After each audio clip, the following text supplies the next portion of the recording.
If you've ever looked out your window just after dusk and wondered where all the life went, you are definitely not alone. Today, we're going to peel back the curtain and reveal the extraordinary, deliberate, and frankly, kind of shocking survival strategies happening right outside your window after dark. Seriously, you are going to see your backyard in a completely different light. So, the big question we need to ask right off the bat is where exactly do your backyard birds go when the sun sets? Think about that transition for a second.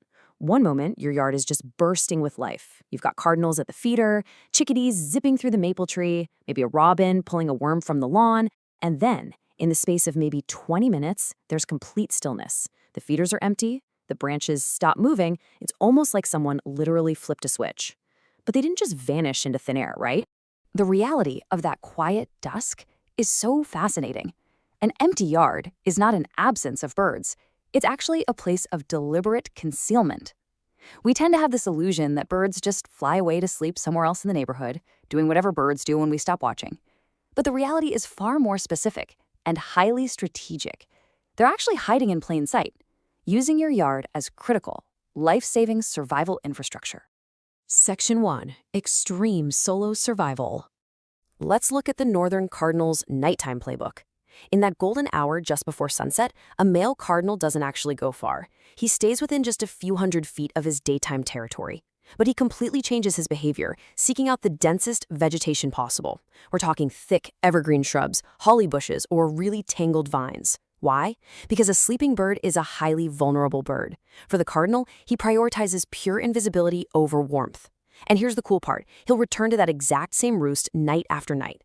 So that dense holly bush you walk past every morning, there's a really good chance a cardinal is sleeping in it every single night, completely hidden from you and any nocturnal predators.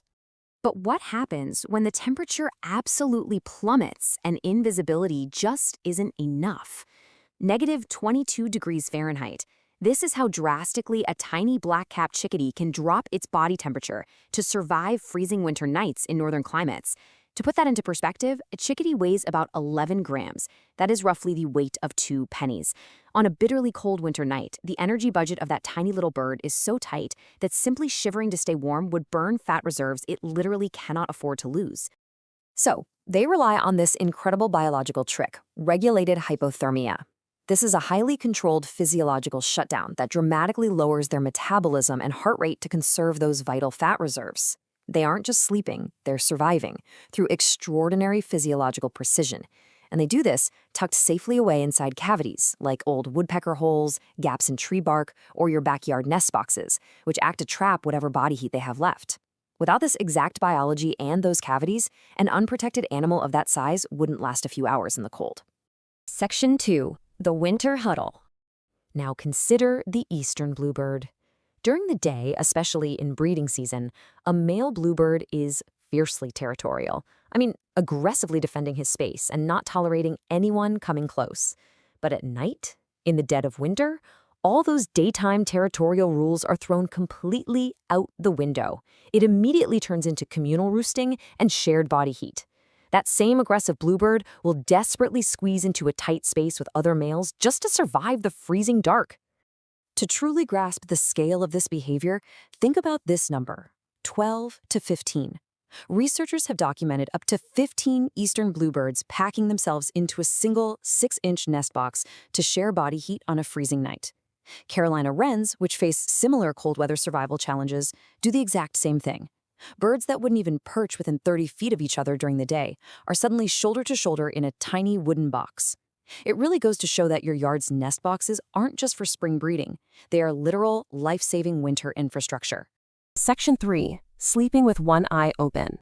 So to survive the dangerous night, birds utilize something called unihemispheric slow-wave sleep. It sounds incredibly complex, but it means exactly what it says. One half of the bird's brain rests and goes into a deep sleep state, while the other half remains completely active and alert, literally keeping one eye open to monitor the environment for threats. The two sides of the brain will periodically switch, so both sides get some rest. But it creates this amazing state of active distributed awareness, allowing them to instantly react to the snap of a branch or the scrape of a claw on tree bark. Because of this, it turns out that a sleeping bird is never fully switched off. Every single time a great horned owl calls from an oak tree at 10 p.m., or a neighborhood cat flushes a robin from a lawn at midnight, that information travels like a shockwave through a hidden sensory network across your yard. The birds tucked away in your shrubs and tree cavities are constantly listening and reacting. They're paying far more attention to the night than we are, even while they're supposedly asleep. Our mental models are often completely wrong, even about our most typical daytime birds. We tend to think of the night as belonging exclusively to owls and nighthawks. But take robins, for instance. They're actually so responsive to artificial light that in well-lit urban yards, the light triggers a hormonal response, and they might just start singing at 1 or 2 in the morning. And mourning doves? During the day, they seem kind of slow and unhurried. But if they're threatened in the dark, they are capable of remarkable nocturnal alertness, launching into a really fast, whistling flight in complete darkness to escape and simultaneously alert other doves. Section 4. The Invisible Highway Above. Now here is the absolute mind-blowing twist of all this. Your yard might seem completely quiet and empty at ground level, but the true action is happening hundreds of miles up in complete darkness. During peak spring and fall migration, millions of birds, like the beautiful wood thrush, are navigating the night sky, and they do this using the stars and the Earth's magnetic fields to guide them. The very birds that will spend the summer in your yard singing from your trees are quite literally passing right over your roof in the pitch black. And their stamina is just unmatched. 900 miles. A tiny, ruby-throated hummingbird will make a 900-mile, non-stop flight over the Gulf of Mexico in the dark. To do that, it burns fat reserves equivalent to a human running back-to-back marathons. It's just an unbelievable feat of endurance, happening entirely out of sight, high above the clouds. The sheer volume of this nighttime movement is staggering. Meteorologists at the Cornell lab use a free migration monitoring system called Birdcast, which actually uses weather surface radar to track these migrations in real time. On peak nights, the radar picks up biological masses of billions of birds. They literally return radar signals that look exactly like enormous weather systems moving northward on the map.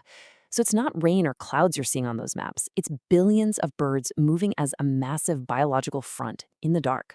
So I have to ask, have you ever heard birds singing in the middle of the night? Or is your seemingly empty yard actually hiding millions of silent travelers in the dark? The next time you look out your window after dusk and see a quiet, empty yard, you'll know it's not an absence of life. It's a hidden world of clever concealment, extreme biology, and invisible highways right above our heads. Thank you so much for joining me on this explainer. Keep your eyes and ears open tonight, because there is always more to learn.